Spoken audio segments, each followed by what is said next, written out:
కొత్త సంవత్సరం ఇలా ప్రారంభమైందో లేదో వెంటనే సెంట్రల్ గవర్నమెంట్ నుంచి ఓ ఘాటైన గిఫ్ట్ రెడీ అయింది. దానికి ప్రైవేట్ కంపెనీలు కూడా తోడు కావటంతో జనం నెత్తిన బండపడటం ఖాయమైంది.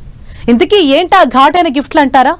టొబాకో ఉత్పత్తులపై 40% జీఎస్టీ వసూలుకు రంగం సిద్ధం చేయటమే అది.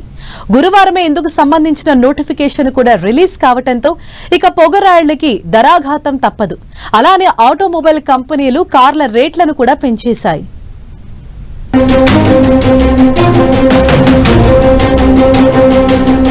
జనాలకు న్యూ ఇయర్ గిఫ్ట్స్ రెడీ.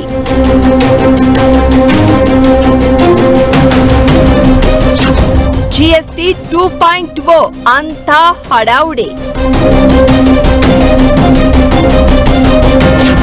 కార్ల రేట్లు పెంచేందుకు కంపెనీలు రెడీ.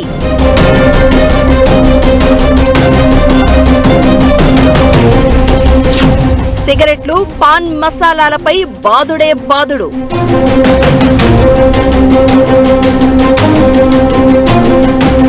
కొత్త సంవత్సరంలో జనాలకు మంచి వడ్డింపులు సిద్ధమవుతున్నాయి.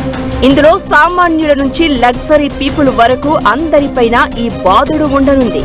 కనీసం 9 ఆటోమొబైల్ కంపెనీలు జనవరి నుంచి తమ వాహనాల ధరలు పెంచుతున్నట్లు కన్ఫర్మ్ చేశాయి. Hyundai, Honda, Tata Motors, Renault, JSW, MG motor, Nissan, BYD, Mercedes Benz, BMW ఇప్పటికే ధరలు పెంచుతున్నట్లు ప్రకటించాయి. మారుతి వంటి మరికొన్ని కంపెనీలు కూడా ఇదే దిశగా నిర్ణయం తీసుకోనున్నాయి.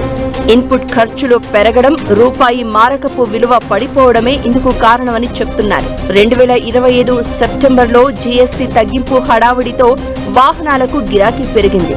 మరిప్పుడు ఈ రేట్లు పెంచడంతో డిమాండ్ తగ్గుతుందని అర్థం చేసుకోవాలి. ప్రతి విభాగంలో 3% వరకు రేట్ల పెంపు ఉంటుందని అంచనా.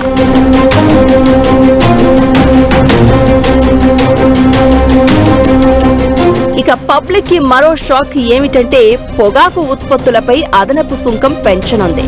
దానికి సంబంధించిన నోటిఫికేషన్ కూడా వచ్చేసింది. దీంతో సిగరెట్, బీడీల రేట్లు కేక పుట్టించడం ఖాయం.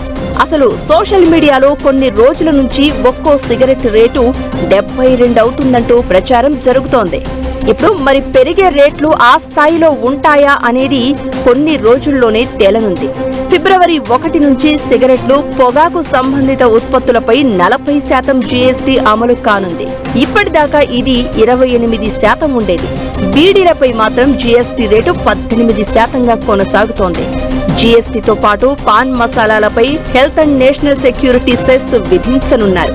మరి ఆ లెక్కన ఈ గుట్కా, పాన్ మసాలా రాయుళ్లకు ఎంత సెగ తగలనుందో. కానీ కేంద్రం మాత్రం వీటిని గతంలో సీన్ ట్యాక్స్ గా వ్యవహరించేది. ఆరోగ్యానికి హానికరమనే స్లోగన్ ముద్రతో అమ్ముడవుతున్న వ్యక్తిగత అలవాట్లు కావడంతో ఈ ఉత్పత్తుల వాడకం భారీగానే ఉండడం తెలిసిందే. అందుకే ఇప్పుడు కొత్త సంవత్సరంలో కేంద్రం వరుస పెట్టి షాకులు ఇవ్వనుందనేది తేలిపోయింది.